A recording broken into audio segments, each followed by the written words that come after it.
Good evening, this is Tim Johnson, and the Brattleboro Selectboard is just ahead here on BCTV. Among the items they'll be discussing this evening, the year-end financial report from the just completed 2015 fiscal year and the monthly financials, both with Town Finance Director John O'Connor. Second reading on 3 ordinance amendments, including a public hearing, discussion of Municipal Center life safety improvements and direction for the State Division of Fire Safety, acceptance and appropriation of 3 proposed grants and committee appointments. The Brattleboro Select Board is next here on BCTV. Thank you for watching.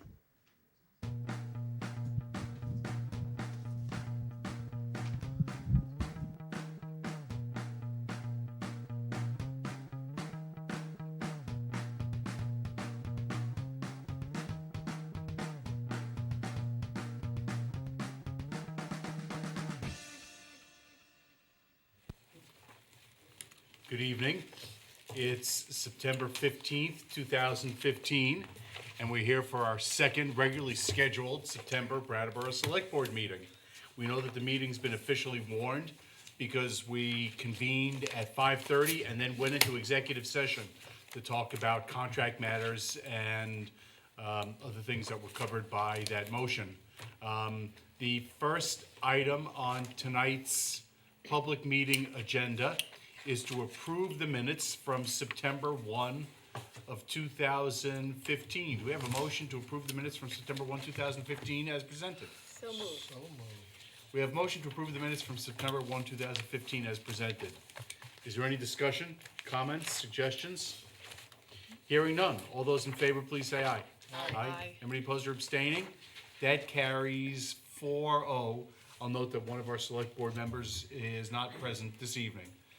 The next matter on the agenda is chair's remarks. I think really the most notable development here in town over the course of the last 4 or 6 weeks has been the sidewalk reconstruction. And as to the current status of the sidewalk project, I will be deferring to the town manager to talk about that, although I will note that the paving blocks did start going in today, and we did see, at least in some places, the new light posts go up.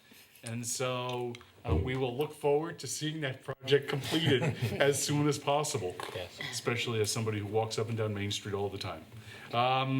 What I'd like to do tonight, though, is to introduce our new Brattleboro Community Justice Center director. So, Dara Kenamui is here this evening. Dara has come on board as the director of the Brattleboro Community Justice Center since when? Since approximately a month ago. About a month ago. And we're very, very pleased to have Dara on board working with us. I know I've had some professional dealings with Dara before. As a member of the State Attorney's Office, Dara was a defense lawyer. And we'd like to welcome Dara on board. Maybe you want to give us the 1-minute version of the work that happens at the Community Justice Center and why you're happy to be there. I'd be happy to. I asked to have some time tonight just to introduce myself to you. I'm not asking for anything, and I'm not exactly proposing anything to you. The Justice Center, if you don't know, is on the 3rd floor of this building. And I've been a volunteer there for 10 years, and it's always been in that same space. We're basically a program that is run by outside grants. The town has some contribution in kind to our operations, but it's in kind, it's not money. So what we basically do is run reparative panels, and there's many different versions of these, and this is an alternative form of justice. There's one meeting right now, actually. People come to us through the court system, basically, or direct referral from the police department or the state's attorney's office even sometimes. So. We also run circles of support and accountability. That's our other main program, and this is for reentry for people being released from prison. I have, over the years, been on, I think I'm on my 5th one right now, which is a lot. But so I'm hoping that we can improve and increase what we do, and we'll see how it goes. I brought some our standard flyers, and I'll leave them in front of Mr. O'Connor if he grants me the table space. But you can take a look. If anyone has any questions, please come upstairs. We're happy to talk with you. So. Thanks for coming. Thank you. I'm glad to have you on board. Thank you for giving me the time. Oh, sure. Sure.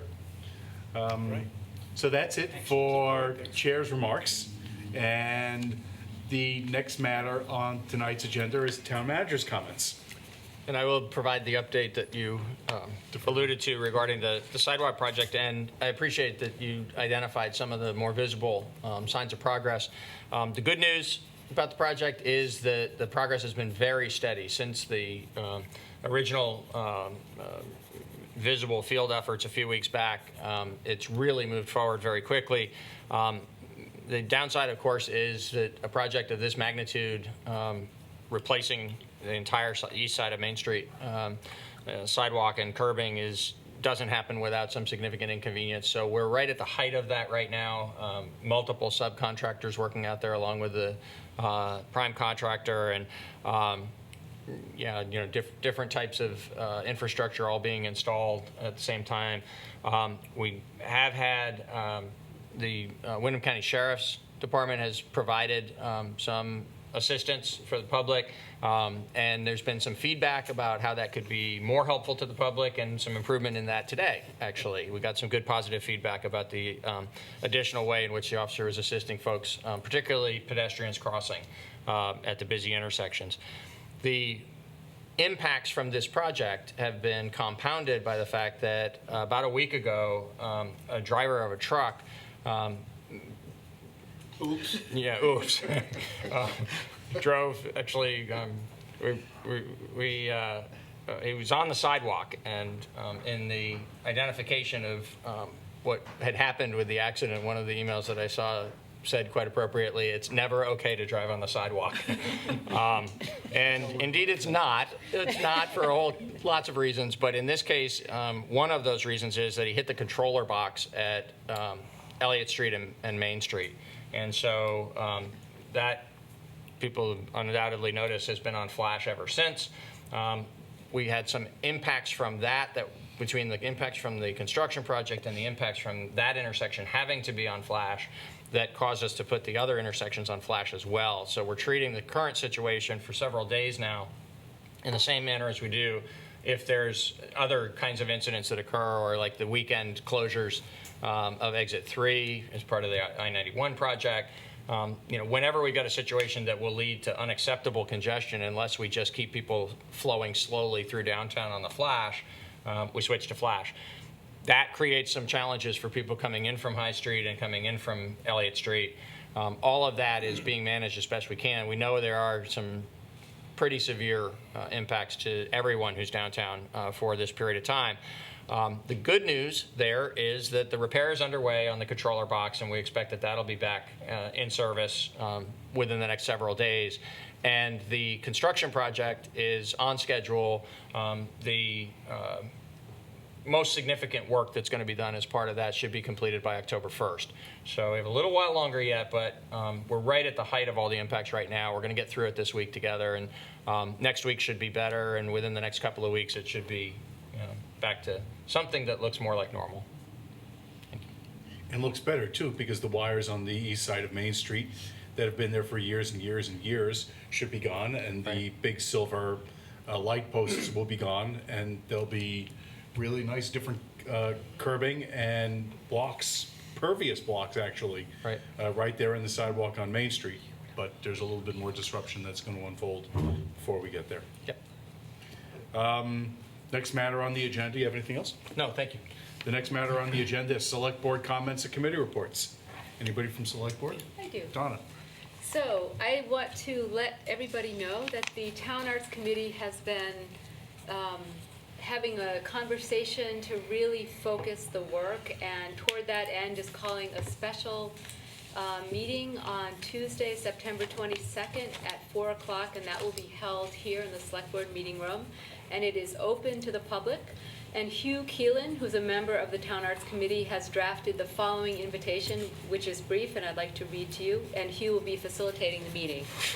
So promotion is a prominent goal in Brattleboro's 2013 town plan, and Brattleboro's local government, expressed through the Town Arts Committee, feels that there are opportunities to make better use of our cultural resources to attract visitors, jobs, residents, and investment.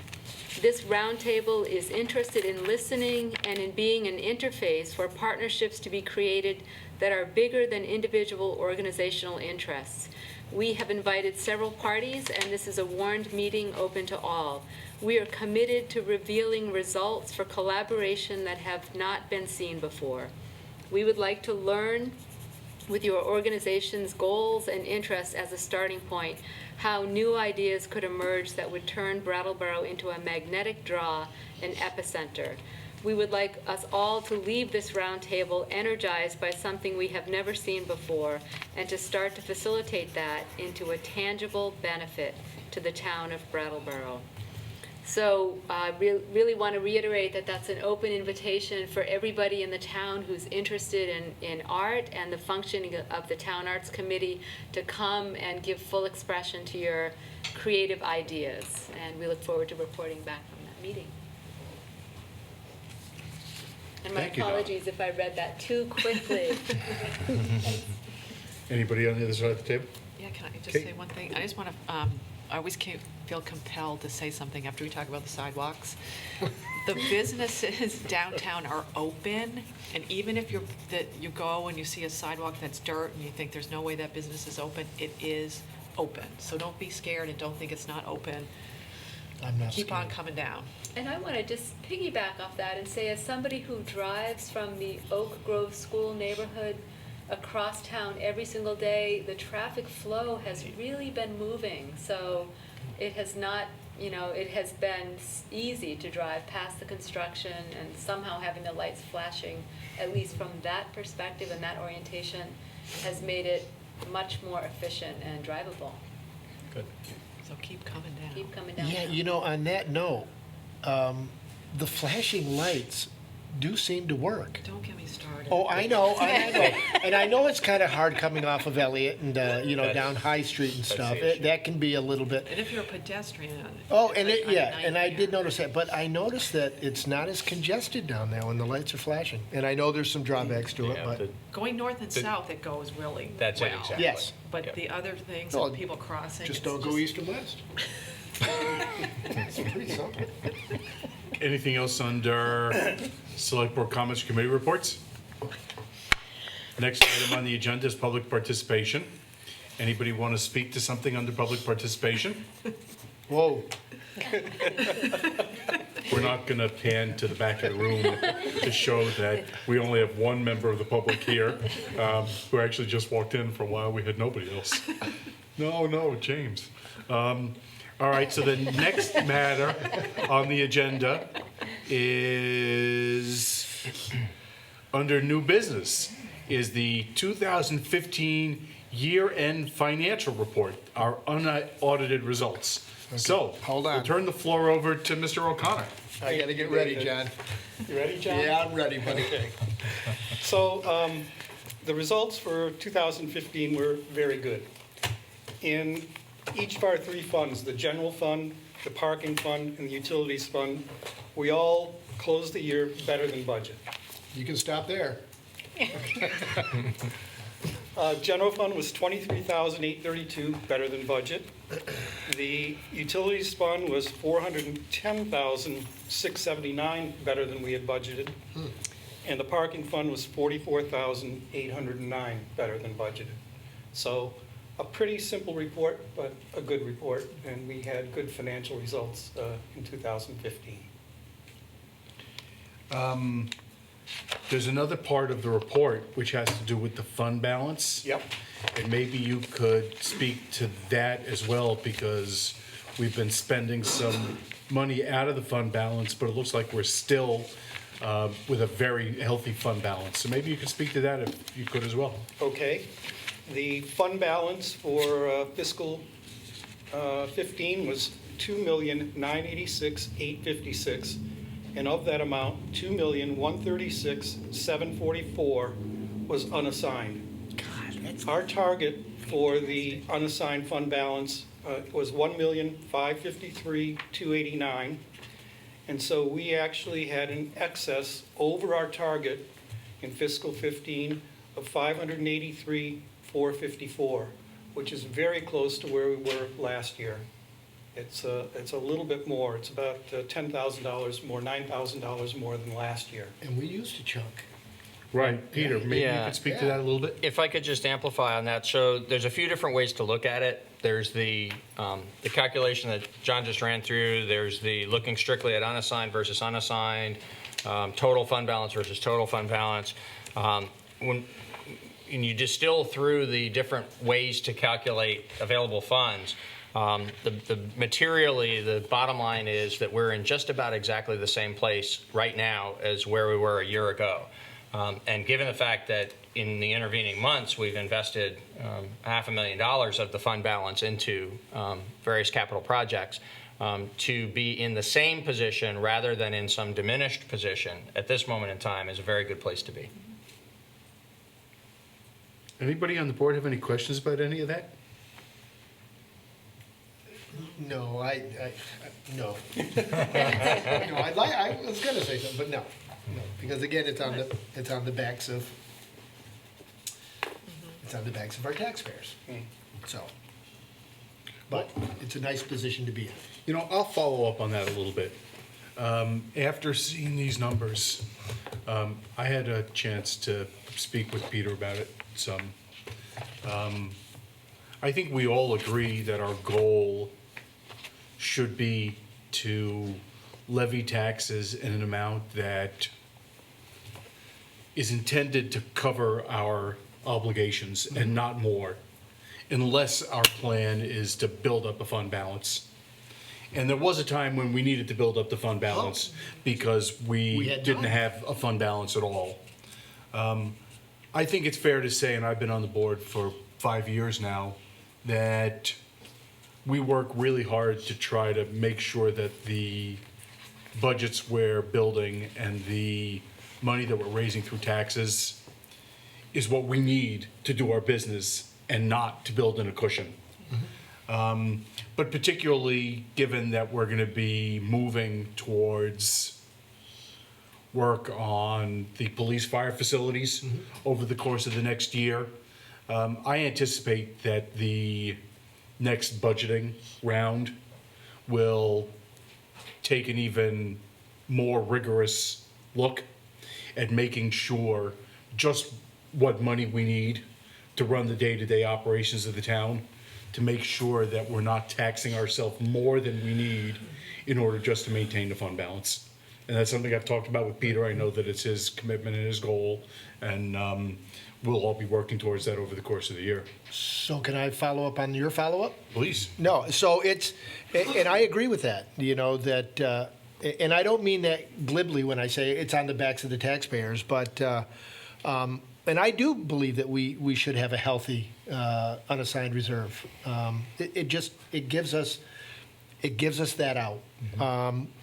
But what I'd like to be able to do is that when we go to use it, instead of taking out a bond or instead of taking out something, that we really look at that money and use it to the best way that we can. So that's the only reason I like having that reserve, but I also like using it if we have to. So I'll leave it at that. Anybody else at this point? No other questions about the year-end financial report? Well then, John, we're ready to hear the monthly financial report. Okay. Please. So this is for the month of August. It's our second month of the fiscal year. So we're 16.7% of the way through the fiscal year.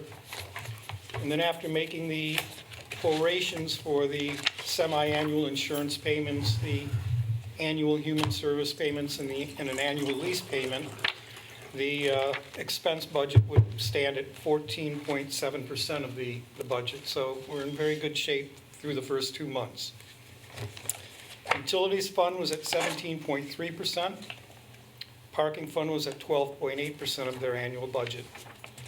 And in the utilities fund, it looks like it's a little over the target, but included in that's a $95,000 encumbrance for sludge removal, which is basically the year's budget for sludge removal, which they've issued a purchase order for. And they'll use that over the course of the year. So if we prorate that, the budget for the utilities fund gets down to 15.9%. So again, on target and in good shape. The solid waste disposal fund revenues were at 17.5%, and the expenses were at 12.8%. The solid waste fund is a little different than the others in the sense that it's basically 1 month behind in reflecting its revenues and expenses. So even though it's the August report, we had not received the invoices from Triple T, or we had not received the revenue report from Waste Zero, so the bag revenues only reflect 1 month. The collection charges only really reflect 1 month as well. So we'll reflect those in September. So, and looking at that, then we're in very good shape relative to where we expected to be. The loan report shows that we had $4,010,347.88 in loans outstanding. We did have 3 that were overdue, and we had the 2 that have been in default and reported on every month, and they're fully reserved. They are still in default. Program income shows that we now have $485,777 in available funds for grants and loans. So again, that's climbing at a pretty good rate at this point. And that's because Commonwealth has begun to repay its loans. And so we'll continue to see that number rise until we start issuing additional loans. And then it'll level off. Does the $488,000 that you just pointed to include a deduction for the money we authorized at the last meeting? No, that will be done in September. All right. You took that action in September, so. The grant report shows that we had 33 active grants and 9 grants in the application process. So again, things are starting to pick up in the grant area. 9 grants, wow. And that's all I have for you tonight on the August financial report. Thank you, John. So, John, we should have a really good idea on the solid waste by about January or February, right? That'll put us about 6 months into it? Yeah, I think we should have a pretty good idea of how it's going. How it's going by then? Yeah, I think the first month, like I said, we were, Well, everybody bought bags. yeah. You know, everybody bought it. I think we're gonna have a second month, it's gonna be good as well. Yeah. We had some checks that interesting. were supposed to go to Waste Zero. The checks for the bags are written to the town, but they're mailed to Waste Zero where they have an account in our name and they deposit them and do all the accounting. And we had several checks coming from Price Chopper and other places that were coming directly to the town, and we had to send them down to Waste Zero. So I saw several large checks come through Yeah. last month that will be reflected in the next bag revenue report. Have we had any glitches at all, Jan, that you know of in this whole process, or? No, it seems to be working well. The fact that we decided to sell single bags in the treasurer's office, Yeah. I think was a good decision. Debbie Good. tells me that she does have regular customers that Yeah. come in once a week and buy a bag. So they do have that option. Yeah. And that seems to be working. Waste Zero, their accounting reports and the information they provide has been spot on. It's been really a pleasure working with them. Yep. And Callista hasn't had a lot of calls, or? We have sold a lot of compost carts. Oh, I'll bet. A lot That's of great. compost carts. Great. And so she has been very busy in selling those carts. So they came in? the They ones have that come we- in and purchased those carts, and literally hundreds. I think that's gonna be huge, is the composting end of this Yeah. whole thing. That makes a huge difference. It does. So that's Yep. good. Good, super. Might be nice sometime to hear from the Solid Waste Management District personnel about how the composting program is Right. going. Because there's room there for contaminated composting material that would adversely impact the quality of the product that they're manufacturing. And it'd be nice to hear about that, because I haven't heard really in a long time how the composting side is going. Well, no, go ahead. I have spoken with Bob Spencer recently. He's the director up at Wyndham Solid Waste Management. And it certainly was a concern with the expansion, the predicted expansion of the program, that the quality level could be diminished. But, you know, after a couple of months of really heavily increasing participation in the compost program, he reports that the quality is not diminished at all. And so he's really pleased with the quality of the Product. collected product, and I think it speaks to the citizens of Brattleboro and their willingness to really take a good solid effort at that program, and it's working out pretty well. Excellent, thank you. Yeah, I did hear the quality of the composting stuff is fantastic. You know, the end product. And they're selling it, right? Yeah, which is great. Any other questions about the financial report? Well then, the next matter on the agenda is the ordinance amendments. This is the second reading and public hearing for changes to Appendix C, Article 1, Section 16-87, loading and unloading zones. Appendix C, Article 2, Section 16-100, no parking areas.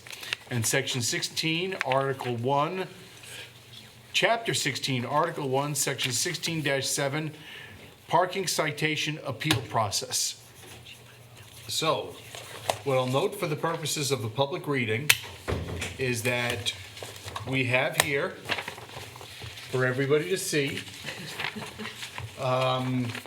the proposed amendments to the Brattleboro Code of Ordinance with respect to loading and unloading zones, no parking areas, and a parking citation appeal process.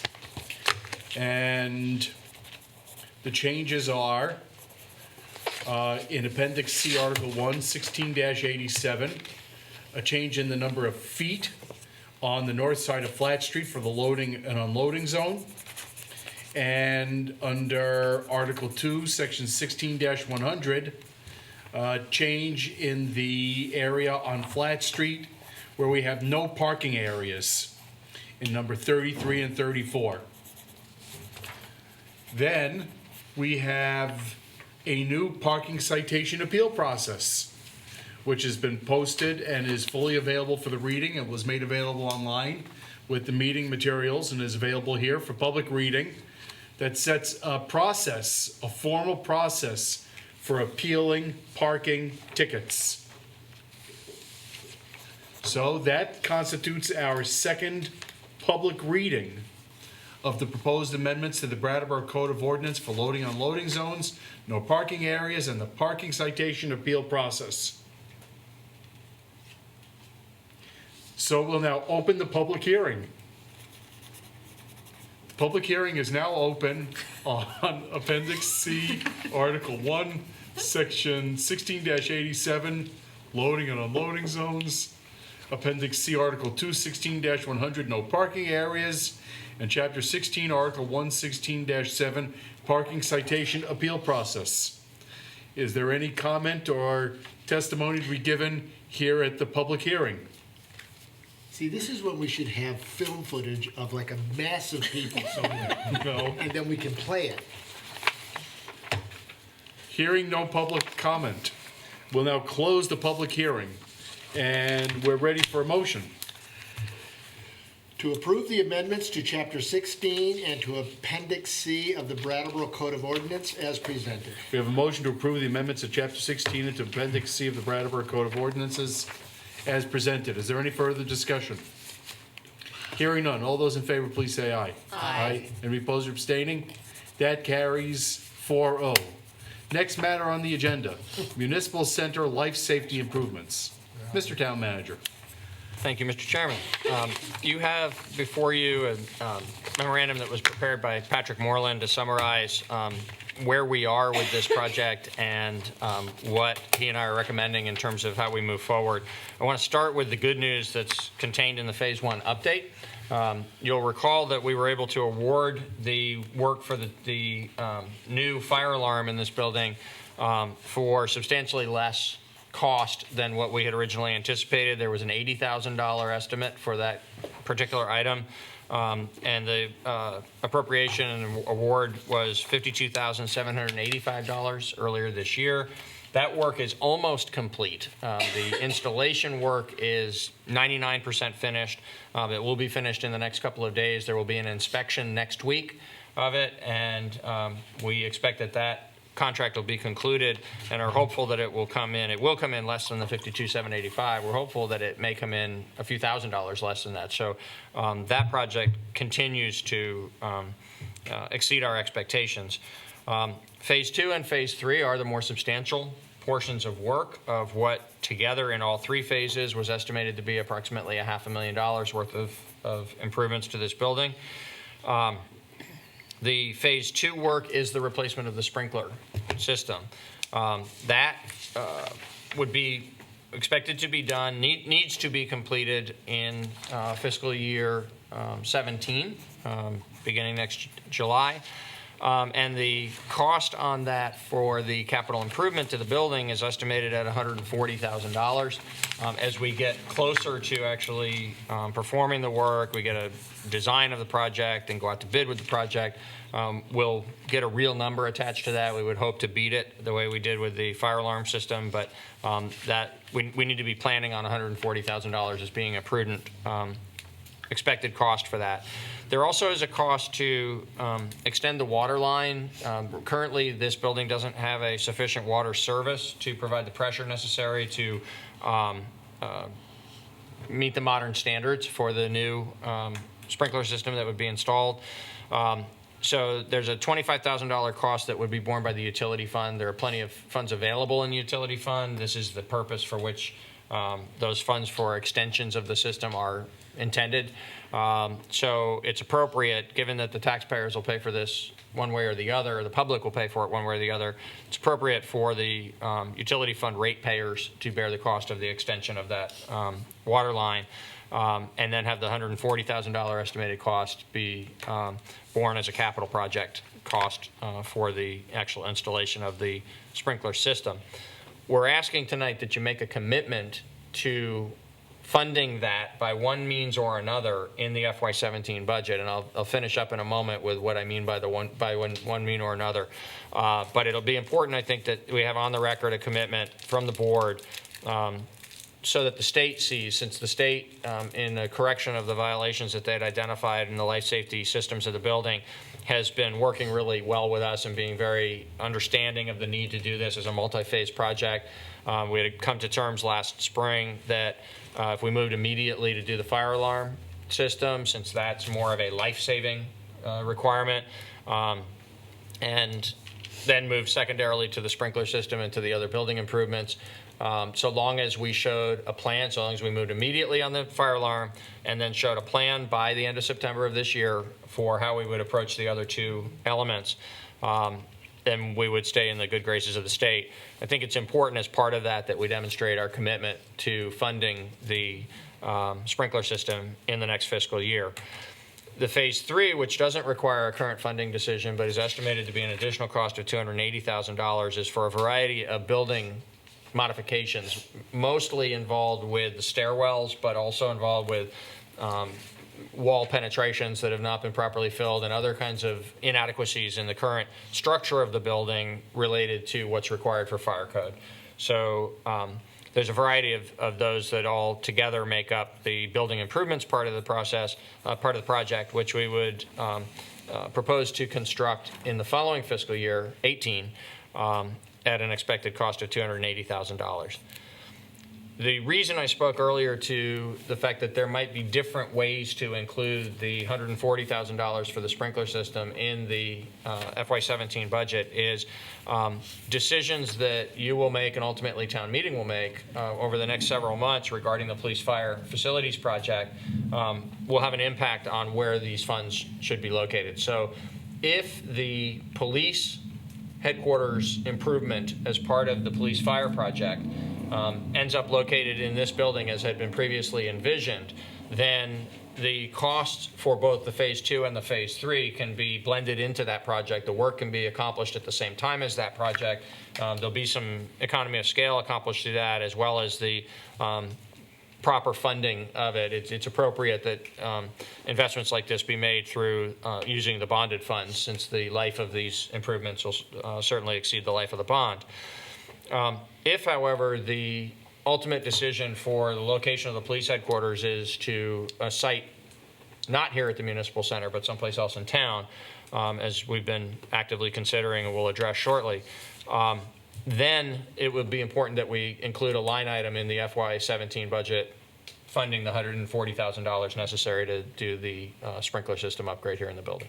So at this point in time, you don't need to make a commitment to how we would provide the $140,000, but we think it would be appropriate for you to adopt a motion this evening that states the town's commitment to fund it by one means or another. Any questions or comments from anybody on the board? Yep. Go ahead if you have. Oh, no. No. I don't. You don't? John? No. Okay, well, and you know where I'm going with this, David. Our projects are so close together with whether we move the police station out of here or not. So I have a hard time with we're dedicating almost $450,000 for stage 2 and 3 into a building that, and I know we put this off, but because we're so close with negotiating for whatever we do with the police station, and I've said this, I've been on record as saying this, that if, and this is a big if, the police station does ever leave here, what are we ending up with? About 15 to 20 people left in the building. And so I have a hard time putting that kind of money into a building that, for me, has been a problem for a long time. So, and again, I know that we're so close with everything is coming to fruition pretty quickly here, and I know we have to keep the state happy. But I thought that, doing the alarm system, and I'm just hoping that we can bide some time somehow. That's all. I have no problem with saying that we want to move forward, but I also don't want to move too quickly with this and spend the money if we really don't have to. I mean, that's a lot of money. Man. Well, I'm going to speak first unless somebody else wants to speak. I'm thinking still. All right. Town Hall is an asset of the town of Brattleboro. It's a property of the town of Brattleboro. And the town of Brattleboro was cited by the Department of Labor and Industry Fire Safety Division. Public Safety. Division of Fire Safety for fire code violations here in the building.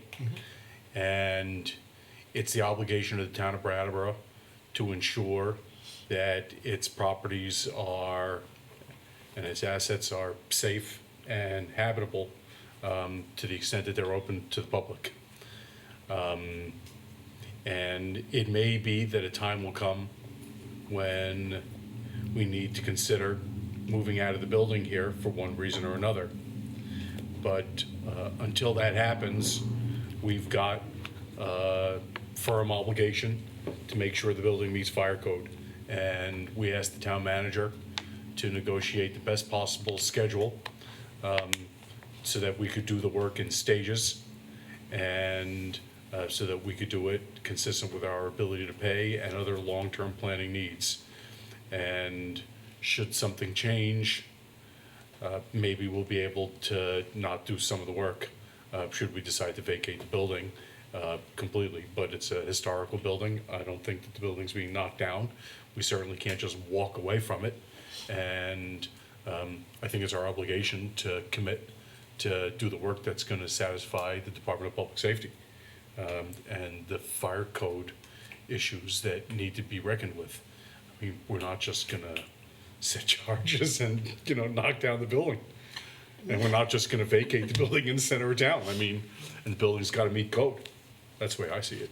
It's unfortunate, but I don't know what other choice we have at this point. Unless I got it wrong, Peter. No, you got it right. I'm not arguing that point. I'm not arguing that anybody should be put in harm's way, that anybody should be, but I do disagree with you about walking away from this building. And that's a whole other subject for another time. But I think and again, I'm not gonna get into that. But if there is a way of, because things are happening so quickly, if there's just a way to bide a little bit more time, that's all I'm looking for. That's all. I'm not looking to put anybody, this building has been like this for 60, 70 years. And again, a lot of the stuff, the fire alarm was done for human safety.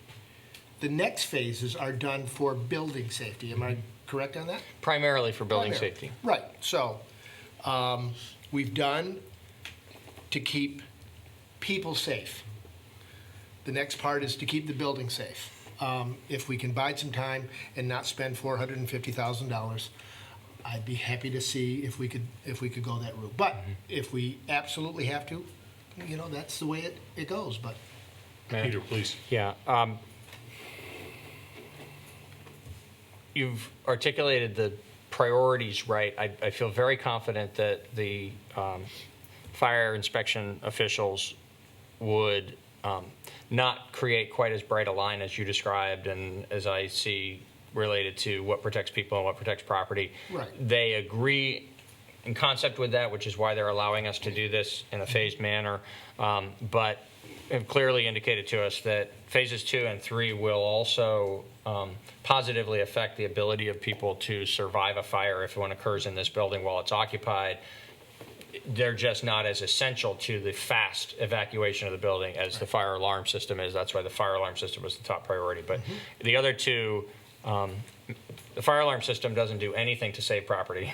It just saves lives. The other two are involved in both aspects of this. And related to the possibility that in the longer run of things, town offices may be completely relocated to some other site than this building, that is a longer conversation, more complicated conversation to have another time. Because it's not going to happen in the immediate future, even though we do hope to move forward with a viable option for police fire in the relatively immediate future. The follow-along movement of other municipal functions out of this building would certainly not happen in the time frame that we're looking at making these improvements. And because they're not optional, because the state has required that we do this and has already been patient with us in terms of the pace at which we're doing it, it really isn't a choice. I'd love to save the $400,000+ too. I think we all would in terms of being able to direct that into other significant capital needs of the town. But this is an obligation that we have that we need to fulfill. It's not the only way that it could be fulfilled, but it is what we on the staff think is the most prudent way to proceed with the final two steps. Donna? I guess I'd just like to add, I appreciate your thinking about how to conserve funds, and I think I share that commitment. I also, when I take a step back from the immediacy of a potential relocation of the police fire, if that comes to pass, and all of our exploration and research around that, I think about this building in Brattleboro, and I think about all of the ways that depending on how things unfold, this building could be utilized. And so part of me is thinking about stewardship of this building, which has a prominent place in this town, is very visible from many different locations. And I trust that this board or future boards would think about how to utilize this building in a way that is for the benefit of the town. And I think if we can just sort of imagine a lot of different possibilities and transformation, any which way I look at that, I think it's worth investing in the safety and all of the ways that we would maintain stewardship of a property that we own. So I don't think it has to go to waste, no matter how things unfold. No, and I agree with you in principle. But where I have to step back from that is, at some point, we have to really come to the realization that we probably can't afford this building as a town. And I don't ever want to say that this should be knocked down or anything like that, and there should be an empty lot here. But there are a lot of other possibilities where somebody that has pretty deep pockets and can really turn this into a showplace. I just don't think the town can afford it. And I've said that for years. I just don't think we can afford this building. It just needs too much. And I've not wavered from that. I've said this for when I was on the board in 88 or 98 or whenever it was, 2008, 2009. Because I just saw how much it was costing to maintain this building. And I love old buildings. I hate tearing buildings down. I'm a renovator. I love renovation rather than new construction. But at some point, you have to say, geez, we really can't afford this, and the town can't afford it. And to pour $500,000 every 4 or 5 years, and another $500,000, and then Honeywell, and then this, and then that, and then we take it out, and it just never makes this building any better. It just stabilizes it for another 3 or 4 years. To me, it's at some point you're throwing good money after bad, and that's the point. And I know that we're in this really tough area right now. So I just wanted to stay true to myself about this lovely, lovely building. Kate? I agree with what Donna just said. Of course I you don't do. agree.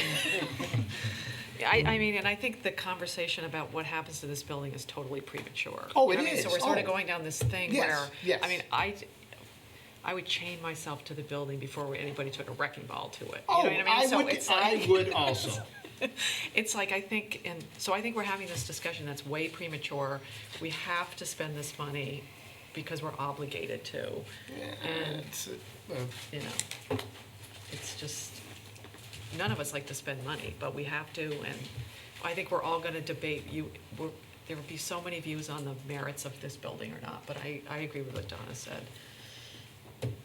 But again, that's a premature discussion. Oh, but the problem is that things are overlapping quickly, and that's all I'm saying is that, I know it's incredibly premature, but I also wanted to say, in light of what's happening, what's hopefully going to be happening. But see okay. I know. And But what happens to this building doesn't ride on a police fire project. I mean, you know what I mean? I think that we're talking about two different things that, I don't know, I don't want to debate it, but yeah, okay. I'm going to let it go at that.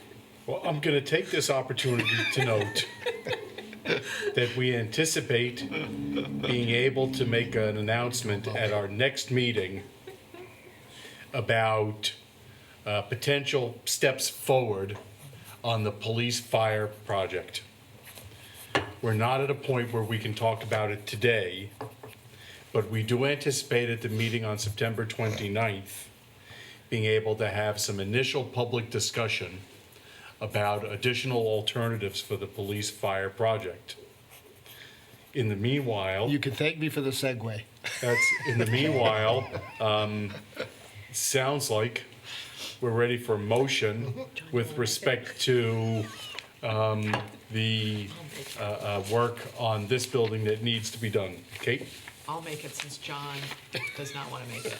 I move that we, You put words in your own mouth. I move that to approve the plan for Phase 2 and 3 as presented and to state the Select Board's commitment to include funding for Phase 2 in the FY17 budget. And Peter, that language is specific enough for you to then communicate over to the Division of Fire Safety? Absolutely. Thank you. Excellent. Is there any further discussion? Hearing none. All those in favor, please say aye. Aye. Aye. Anybody opposed?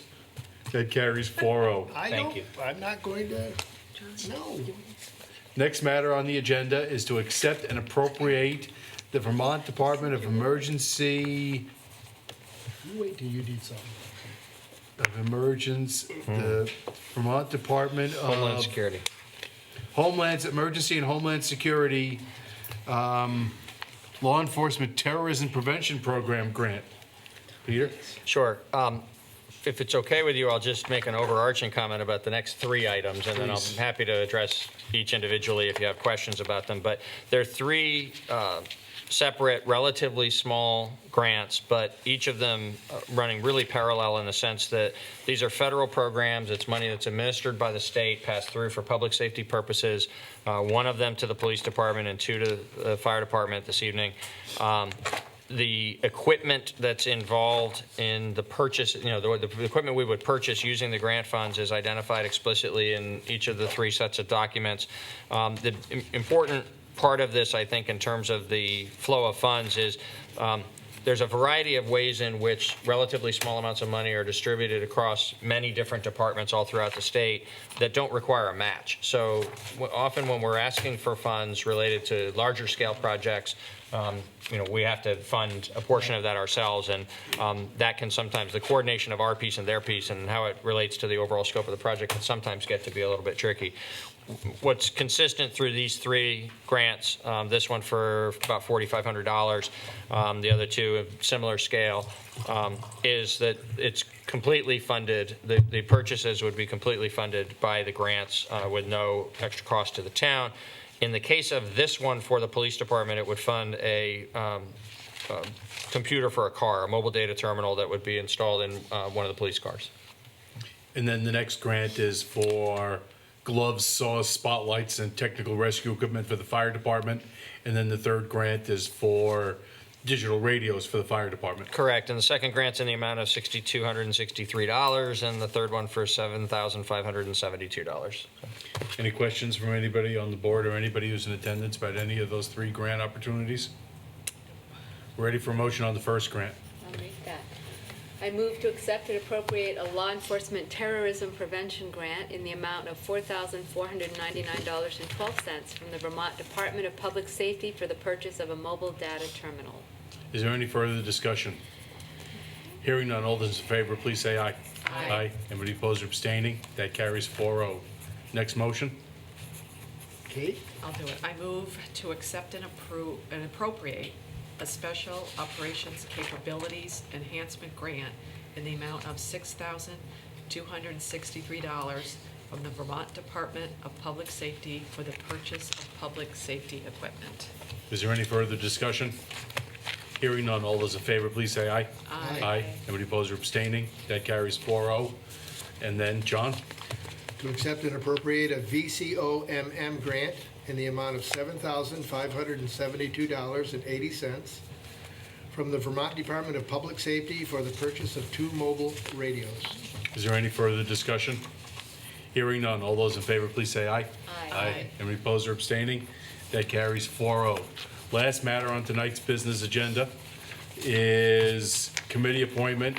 We have an application from Christine Lynn to serve on the Citizen Police Communications Committee for a term ending June 2017.